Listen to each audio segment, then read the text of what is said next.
Well, thank you all for coming. I'm going to call the meeting to order. If you would like to join us, please stand, remove your hats for the Pledge of Allegiance. I pledge allegiance to the flag of the United States of America and to the republic for which it stands, one nation, under God, indivisible, with liberty and justice for all.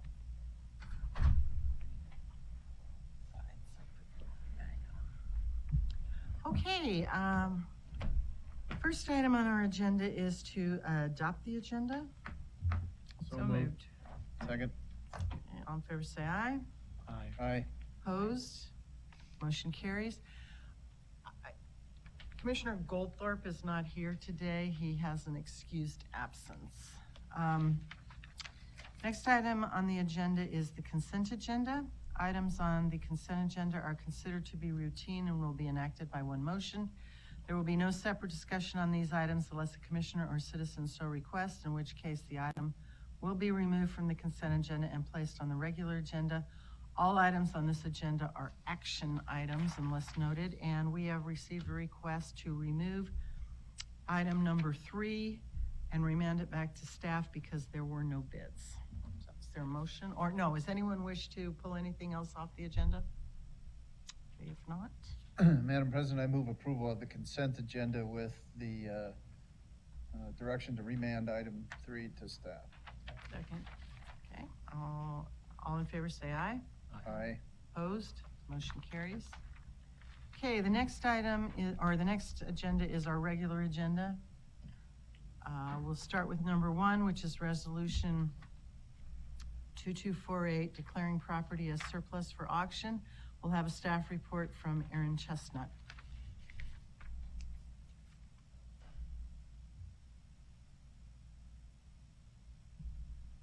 Oh, thank you. Madam President, Commissioners, for the record, Aaron Chestnut, Police Coordinator, Green Beach staff. Today we're here for resolution 2248, public hearing sales of surplus equipment. Resolution 2248 is a resolution finding that any. Turn that on. Sorry. Resolution 2248, certain personal property of the ACHD that is no longer useful to the district and is declaring that surplus, and that's anything in excess of $5,000. Public hearing is to be held today at 12 p.m. at the Adams location. Fund 1 is 18 pieces of equipment and miscellaneous tools with an expected revenue of $221,300. Fund 2 for Community Ride, we are surplusing 17 vans with an expected revenue of $119,500. Staff recommendation is to approve resolution 2248, declaring surplus listed in Exhibit A that is no longer useful to the district to be sold by Dealers Auto Auction in Nampa on August 25th, 2018. I stand for any questions or comments. Thank you. Are there any questions for Ms. Chestnut? No, thank you. Great. Okay, does anyone in the audience wish to comment on this item? If not, Commission, you have it before you. Madam Chair, I would move we adopt resolution 2248, declaring surplus property and direct the staff to sell at auction by Dealers Auto Auction. Second. Is there any further discussion? All in favor say aye. Aye. Opposed? Motion carries. I'll just point out that this was Aaron Chestnut's maiden voyage in front of the commission. Oh, very You good. did very well. Thank you Thank for you. coming. A little nervous. Okay, the next item is resolution 2246, and we have a request to remand this back to staff indefinitely. So, Madam Chair, yeah, I move that we remand this item back to staff indefinitely. Second. all in favor say aye. Aye. Opposed? Motion carries. Okay, the next item is condemnation of right-of-way for Cloverdale Road to McMillan Road, or Cloverdale Road, McMillan Road to Chinden Boulevard, parcel 15-12181 West DeMeyer Street in Boise. This is an authorization and order of condemnation. This is a public hearing. I'll open the public hearing and we will have a staff report from Michelle White from our right-of-way division. Madam President and Commissioners, for the record, Michelle White, ACHD Senior Right-of-Way Agent. This is a public hearing and decision briefing for the condemnation of parcel 15 on Cloverdale McMillan to Shendon project. This parcel is required for the Cloverdale McMillan Shendon project. This project is on the ACHD integrated 5-year work plan, fiscal year 18 to 22, and is set to begin construction in January of 19. This is an aerial of the parcel. It's situated at the southeast corner of the intersection of Cloverdale and DeMeyer. And this is a close-up of the parcel. The red represents 0.029 acres of acquisition area, and the yellow represents the temporary construction easement. Property size of the lot after the acquisition will be 0.212 acres. The highest and best use for the property is single-family residential. The total compensation offered for the acquisition, temporary easement, improvements, and loss in value to the remainder is approximately $63,000. The cost to cure amount totals $14,200 for replacing the wood fence, adding a circular drive, and an RV parking pad. The total offer amount is approximately $77,000. An offer was made on February 16th, 2018, and a final offer was mailed on June 25th, 2018. ACHD staff has negotiated with the property owner prior to and after the final offer was made. ACHD has negotiated with Mr. Peterson since last February. These negotiations have taken place in person, by phone, and mail. ACHD has had multiple contacts with the property owner. The final offer was sent by certified and first-class mail. It is staff recommendation that the commission approve the condemnation with the following actions. Declare the acquisition area is necessary for the project as a highway and public use. Authorize staff to proceed with the condemnation action. Execute an order of condemnation for the acquisition area. I will remain standing for any comments or questions. Are there any questions of Ms. White? I did have one question. Why on DeMeyer are we taking property in the red? What's the property in the red that's off of DeMeyer? Madam President, the portion on DeMeyer is in a, it's going to be, we'll have to extend out the, what is it, the pipe for the Zinger lateral. Oh, So okay, we need to buy some property there. We've already brought property from the other adjacent property owners. okay, that answers the question. Thank you. All right, this is a public hearing. Is there anyone in the audience who wishes to address the commission? Come on up. Give your name and address for the record. My name is Alan Peterson, and I live at 12181 DeMeyer. I'm the owner. I purchased that property in 1984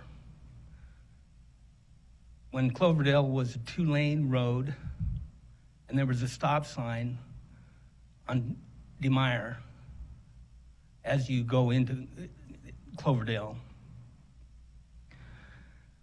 I've been there off and on, and I'm living there now since 1984. I have seen that Cloverdale widen to where it is now. They have they put a stoplight in right there at Cloverdale and DeMeyer because the traffic was so bad. I stood down. I have never spoken against anything that's taken place. I mean, progress is progress. I was there when everything around there was farmland. And now I'm getting overrun. It seems to be that way. But that's progress, and I don't have a problem with it, other than I feel that I should have just compensation as far as the appraisal goes. I've studied the appraisal that ACHD has given me. I've studied the appraisal and the way that they do their compensation is they divide the land up with the improvements. So they don't take the whole property into consideration from what I can see, just a lot. And using the appraisal that they provided, they appraised my lot below the lowest comparable lot appraised that they used for comparisons. They did that with the lot and with the improvements. The value of my property is below the lowest comparable in both aspects. And that's the reason we haven't settled, is because I've done my diligence. I've gone around, I even went to the comparable places to find out what they use for comparables. And I'm using the data that they provided, which goes back 2 years when they purchased other comparable properties. So the comparables aren't up to date, and that's not what I'm complaining about. I'm complaining about the fact that my property was appraised below the lowest comparables in both aspects. And I don't understand why ACHD takes the property and divides it, the lot separate from the improvements, because there's a law. That law is provided by ACHD, and it's called the before and after rule. It states that the Idaho state law requires the property owner be compensated before for the area required for the project based on the value as part of the whole property, not separately the lot separate from the improvements. Anyway, using their data, ACHD's data, I can show evidence that my property is worth substantially more than what they come out with. And so I have to stand up. I mean, 2 years ago, I parked my truck in front of my house, and a school bus came by and clipped a trailer that I had behind my truck, and I got a ticket for parking in front of my house. My house was a farmhouse. It's a ranch-style house. It's been updated over the years. It's been remodeled. But now I can't park in front of my house. And they're going to take the side of my house that's along Cloverdale. They're going to take approximately 8 feet.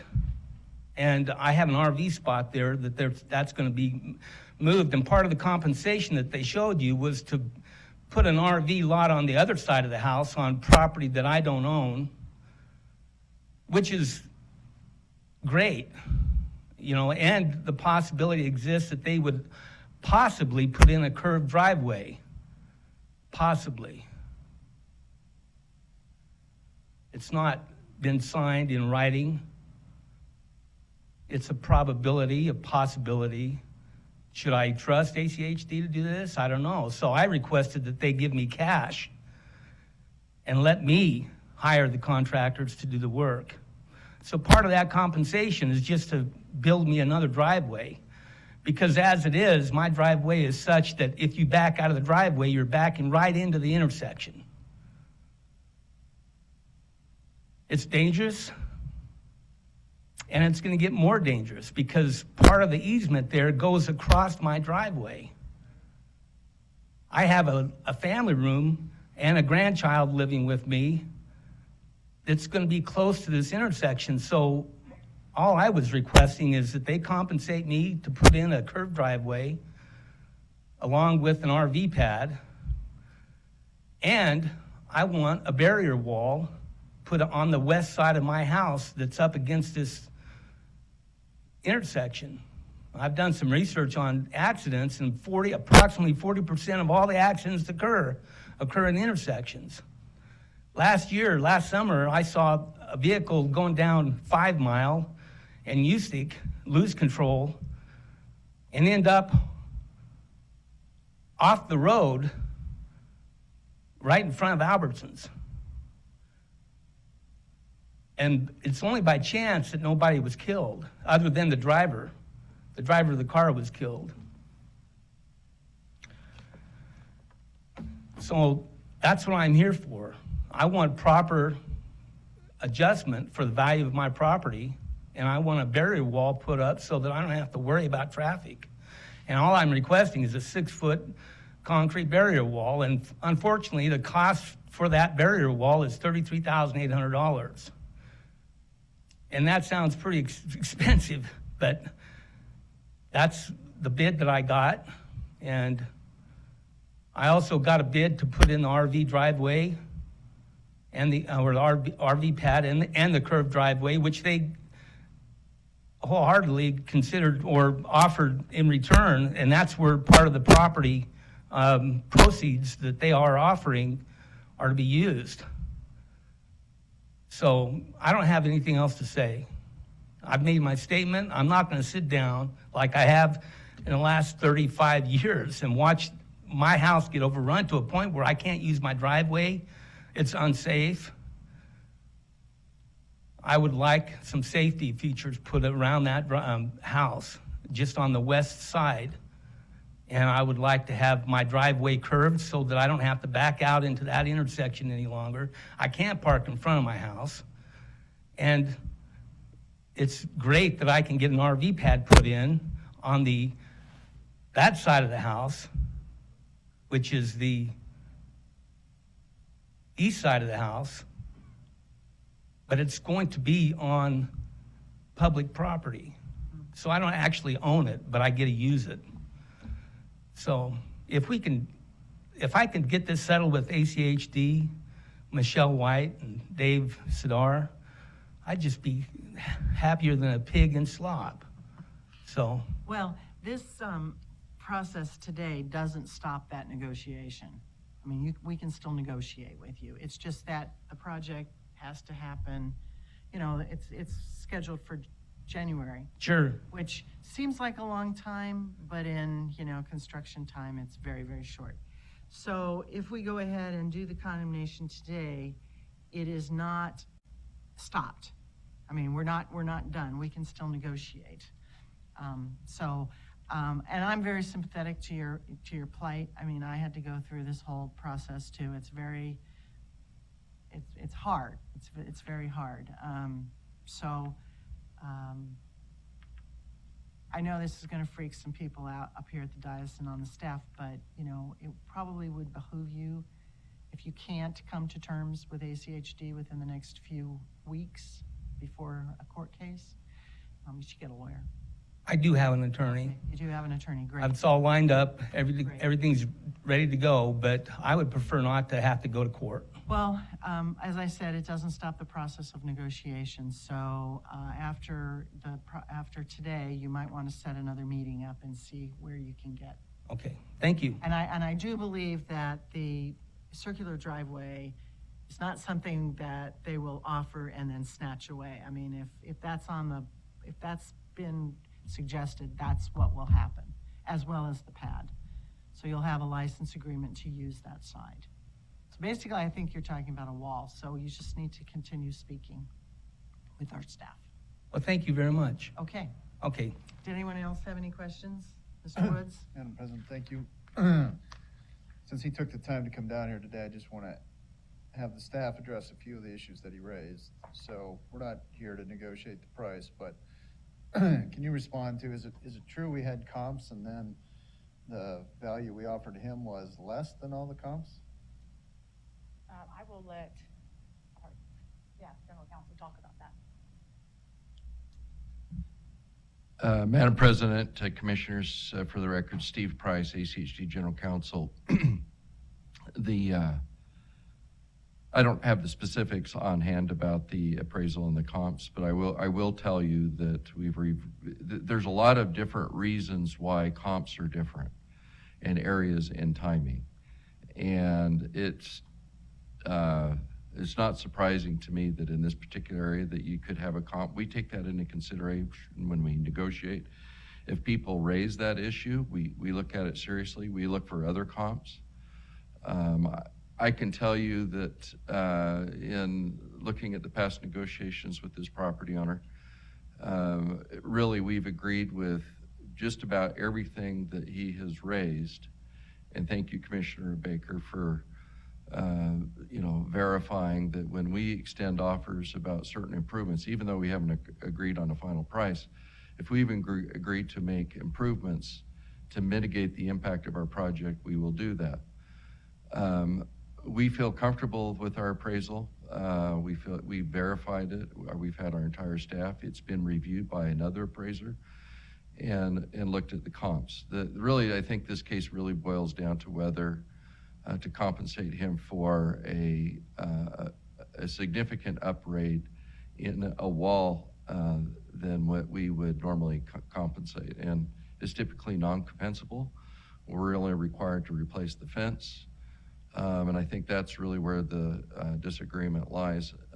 In terms of price, I don't think that was most certainly that was extended and adjusted through an increased offer that was over and above what the appraised value was, and that was to take into account any potential differences in the comparables. So we take that into account, we look at it, and if we feel that it's appropriate, we will include some adjustment in administrative settlement to take into account that there may be some valuation difference. We did that in this case. And that's what I want to affirm. I know that's what we do. Gentleman came down here today, took his time to come down here. He raised that issue. I want to make sure that it's been explained to him that you actually did that. We have an obligation to be, exceedingly fair. This property, it's pretty unique. I mean, I look at the temporary easement. I mean, that's right up against the house. I mean, that's going to be interesting. The location of that driveway is interesting. Obviously, he's going to need to do something to have access and for us to continue to have safety there. So, if I can, Commissioner Woods, we typically have a much greater area in a temporary easement. One is in case the contractor's employee is walking in that area, but we most certainly don't utilize all of that for construction. That also provides the property owner greater compensation in terms of a temporary easement. And so it really takes away any arguments about trespass without having authority. But I can assure you that the contractor's not going to do anything that would prohibit access or have any greater impact on the property than we have to get the project constructed. and I appreciate that, and I hope that that's comforting to the owner of the property as well. Any other questions for staff? Okay, I'm going to go ahead and close the public hearing. Madam President, I move that we approve the order of condemnation of right-of-way for Cloverdale Road, McMillan to Shinnon Boulevard, parcel 15, on the address listed on West of Meyer Street in Boise. Second. Is there any further discussion? All in favor say aye. Aye. Opposed? Motion carries. So, Mr. Peterson, like I said, the process is not done. It just allows us to move forward with our planning for the construction of the road. So, you can go ahead and continue to meet with the staff. Thank you. Thank you.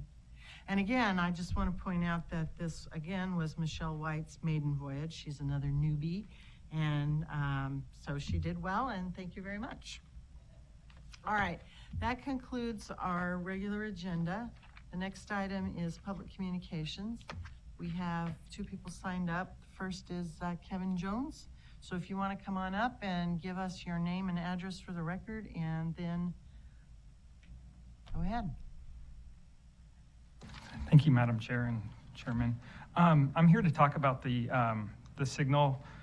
Oh, your name and address for the record. Sorry, my name is Kevin Jones. I live at 804 North Roosevelt Street, Boise, Idaho, 706. Okay. Thank you. I'm here to talk a little bit about the, first of all, I want to thank Karen Matthews and Michelle White. They've been awesome. Because as you know, they're redoing the Emerald Street corridor there. It looks awesome. You guys have done a great job. My only concern is a year ago, October of 2016, I sent an email to Michelle, and at the time she checked with a couple other staff at ACHD here about the signal pinging noise on the pingers. It was brought to my attention during that time that there was not going to be one installed. However, I got home last Thursday and there was one installed. It was very, very loud. I could hear it in my living room. They did, Mr. Tate did go out and adjust the sounds, which I do appreciate that. However, on the weekend, I was out in my yard all weekend, and all I could hear was ping, ping, ping, ping. I've had several conversations with Mr. Tate since then. He's assured me that it's been fixed. However, the document that said that this needed to be installed since 2016, that there was a person that had been identified in the neighborhood, that the reason why this had to be adjusted to this. I'm waiting to hear back on that documentation and report, and I did file a Section 72-102 public records request to get that information from the Highway District, just to confirm that that's the case. I think it's a little bit interesting that he did say too that all signaling arms along the corridor with signal replacements have this new technology. That's not the case. I was driving home last night. The one at Emerald and Americana on top of the hill does have a standard non-pinging device still up there. I did take some pictures of it. I don't know if I can submit those or, okay.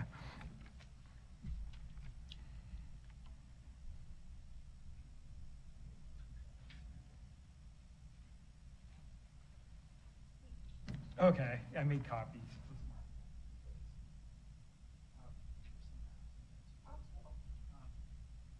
So I deal a lot with maps, and I have in the past. And I'm just kind of curious, do any of your GIS staff do any sound analysis, light analysis studies with their ArcMap programs? Because I know that's pretty huge. And it does kind of identify this. This is a little program that I did up last night. I just went out and took points of where those signaling beacons are. And on the map, you can see with the green arrows that that's exactly where it hits at my house. That's where I can see it. Oh, yes, okay. The picture's also attached. I also put a picture in there of a cone that was tipped over. That last weekend I picked up 3 of them right out in front of my house because they constantly get hit. Seems like they don't, nobody comes around on the weekends and picks them up. So that's kind of been an issue too. It probably happens on all your sites, so just put that in there to let you know. Well, thank you for that. Yeah, no problem. Okay. Well, We can't make a decision today, but I understand you were told you wouldn't have the hearing. That was a mistake because the FHW standard, the ADA requirements, American with Disability Act requirements indicate that we have to do this. Mr. Tate, I believe, has gone out and read and taken some measurements, audiographic, I guess, measurements of the sound, the decibels, from 25 feet and 50 feet. Depending on the traffic, depending on how the wind blows, you may hear it, you may not. We can't take it out, but I think we could send Mr. Tate out one more time, meet with you, That would be- and have him show you what the decibel level actually is. And, we'll try to accommodate it as much as we can, but it's the rule. I know. Madam Chair, so could I get an MOU essentially signed by the commission saying that will not be adjusted or not be raised? Because the thing I'm worried about in 6 months that, we need to raise that. And, I'm looking at resale of my house eventually, and I don't want to have some realtor come to my house and take a client through it and go, we're not going to. we're not going to buy this house because of this pinging sound. I know right now the market's good, but numbers in Seattle right now are currently $100,000 down. So obviously it's making its way this direction. So right now houses are going good, but you remember in 2009, 2008, that wasn't the case. Right. So I'm a little bit concerned of my property values too as well. You know, and the one with the non-signaling device that I told you about, the house that's adjacent to the appraised value is, the house that is adjacent to the appraised value is $2.9 million. Oh, well, I'm not sure that that's not gonna get one. It may be that it hasn't been installed yet. I don't know. But I don't know if we can do an MOU, but we have our attorney here and he can maybe shed some light on this. But I do think that perhaps because it is under construction, the other signals may not have been installed yet. Okay. The other thing was the communications. Like I talked to Michelle yesterday, she was totally surprised at all those lights. I mean, it's 50 foot between each light pole. You've got a ton of residents that are right there. I mean, and the reason why you could reduce the laneage on Emerald was because of the connector. Well, the Emerald now has more lights than the connector has. I know you guys don't maintain the connector, but Any traffic signals? no, overhead lights, yep. Yeah, I do think we tend to sometimes overlight the roadway. Is there any way they can shade those for the residents if they're too bright? Madam President, Commissioners, again, Steve Price, General Counsel.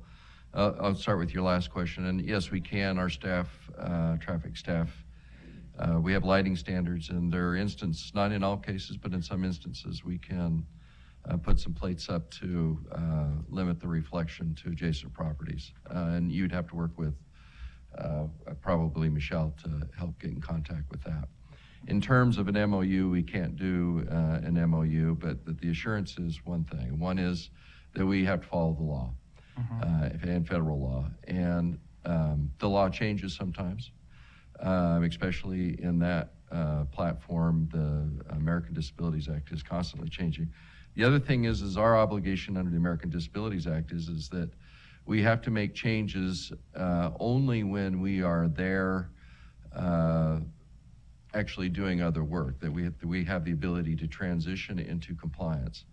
And so that's why you may see in some places where we've installed it and other places that we haven't. And so that's another instance why we can't agree that we're going to either comply here or comply there. We're following the law currently. We will continue to follow the law. We can give you notice if that's ever going to change. We can, if we feel that there's something that's requiring us to do something different, we most certainly can do that. But we can't enter into an agreement that would tie our hands, that would somehow jeopardize our compliance and safety standard that's required by federal law. Okay. Is there any way I can get the documentation that Mr. Tate talked about, or the so there was somebody that was notified, and I understand that you can redact the address and the name of the person, but I'd like to see, because with government everything's got to be documented, as you should know. Well, you most certainly you did indicate that you submitted a public records request. I did, yes. And to the extent that those were public records, I'm sure that you will be getting those. Okay, I appreciate it very much. Thanks, Council. Is there anything else? Nope, that should do it. I appreciate it very much. Thanks. Thank you so much for coming. Did anyone else wish to come? Well, thank you. Okay, the next person is Wayne Larson. If you want to come up and give your name and address for the record. My name is Wayne Larson. I live at 1964 North Citrus Avenue here in Boise. I have testified in front of the commission a couple other times. One of the main issues I want to discuss, first of all, is I was at the DMV License Bureau over there on Benjamin here 2 weeks ago with my grandson, trying to get him a driver's license. We sat there for 2 hours and waiting to get taken care of. Now the problem is that I looked around and I made it very, very clear to that I was sensing it properly. You had 5 empty stations where people could have gone. Sir, we don't have anything to do with driver's licenses. That's not what I was told, dear. I'm sorry. No, well, I'm sorry. You were told incorrectly. It's a state of Idaho organization, but it's administered by the Ada County assessor. So we have ACAC has nothing to do with it? Nothing to do with it. Interesting. Nothing. So who do I go to on that issue? the Ada County Commission or the Ada County Assessor. The assessor's office?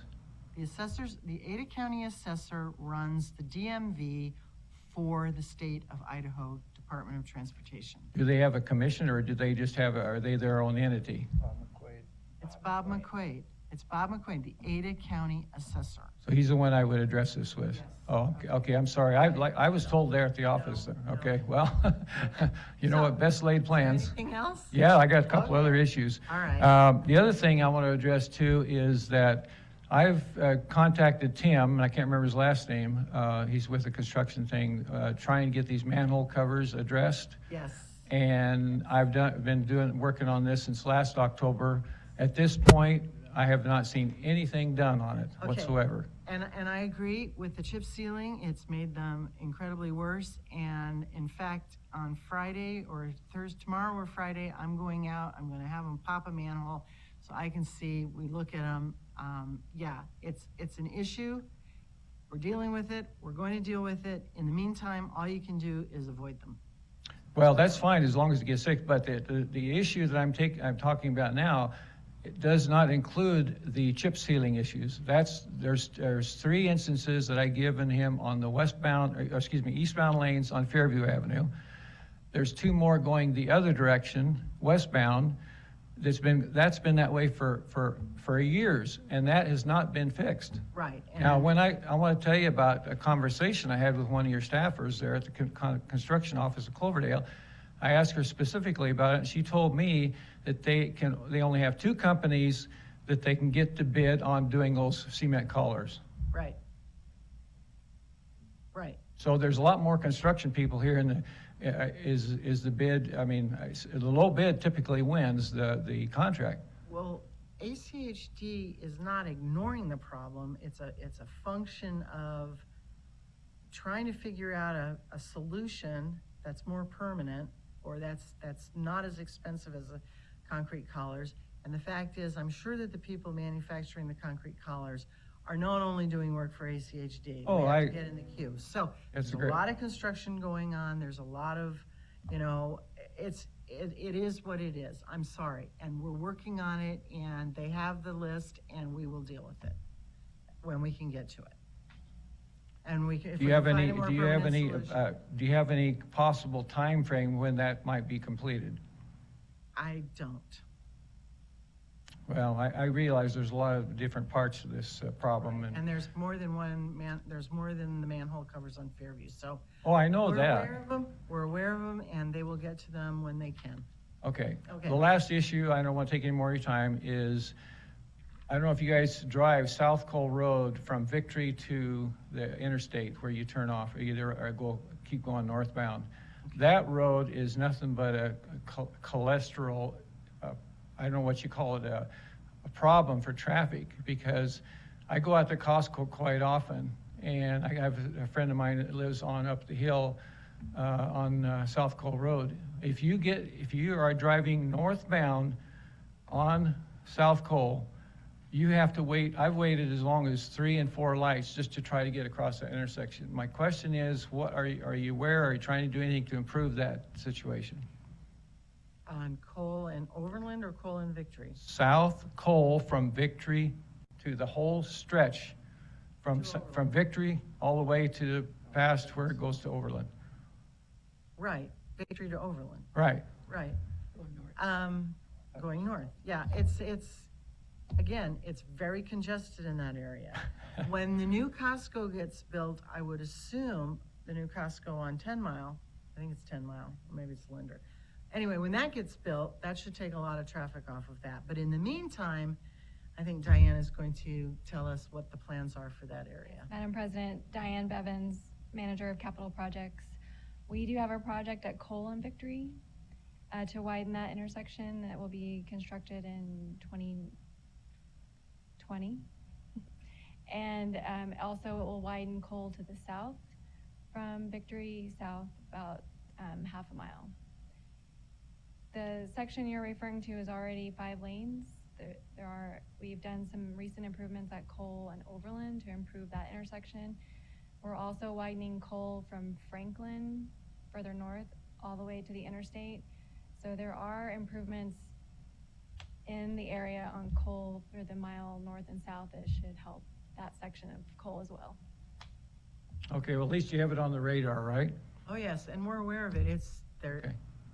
People are moving in, traffic and, it's congestion. Yeah. One last comment I want to make is I see that you guys are going to put it on a referendum to increase the registration fees by $30 per vehicle. Up to $30. Okay, but it'll happen. But I guess my point is that all the vehicle registration fees were raised substantially back in 2015. No, And no, not by ACHD. I'm not talking about ACG, I'm talking about the state of Idaho, transportation department. But you take that, you put another 30 on top of that. I understand you need more money because of the growth. The growth has just exploded. We're one of the fastest growing cities in the whole nation right now. And so I guess, I don't know that you'll get it passed, but I think there's other ways to do that. Well, part of the issue with the vehicle registration fee that will be on the ballot this November is that it will be used for exclusively congestion mitigation, again, the Cole Road, that type of thing, and neighborhood projects like Safe Routes to School. And the congestion mitigation portion of it is, we're not putting a percent on it, so it'll fluctuate from year to year. But with the growth, the need is there. It's a way for us to raise revenue without a bond election or something like that, which goes to the property tax. We're very limited in what we can do in terms of raising funds because we have no control over sales tax. We have no control over gas tax. That's We have correct. no control over, the federal funds that come in. We're doing the best we can, but if people wish to have congestion mitigation or accelerated projects, which will also benefit congestion mitigation, that's something to think about when the ballot or when November comes. Yeah, I think you hit the nail right on the head when you said exclusively targeted to that, and I think that's important because if people think it's going to go into your general fund, that would be a major problem. So I think if you're on the right track, if you clearly identify that to the voting, referendum, I think that'll help. And the $30 only applies to the first 2 years of a car if it's brand new, okay? After that, it necks down. Even if it's $30 over and above what we're paying now, that's 8 cents a day. 8 cents a day. Most people are not gonna pay $30. People are gonna pay anywhere from 20 to, I don't know, $15 or $20 a year because of the age of the vehicles that they drive. Right. So Okay. it's less than 8 cents a day. It's like 5 cents a day or less. So, but yeah, that's going to be on the ballot and people need to determine whether it's worth it to them or not to pay a little bit. It's a total user fee because if you don't have a car, you don't pay it. Right. And if it's worth it to get some more congestion mitigation. Okay, well, thank you, Commissioner, and the Thank board, commission members, thank you so much. Okay, and go talk to Bob McQuaid about your issues with the DMV. Okay. Okay, thank you. Is there anyone else who wishes to? Okay, seeing none, meeting adjourned. I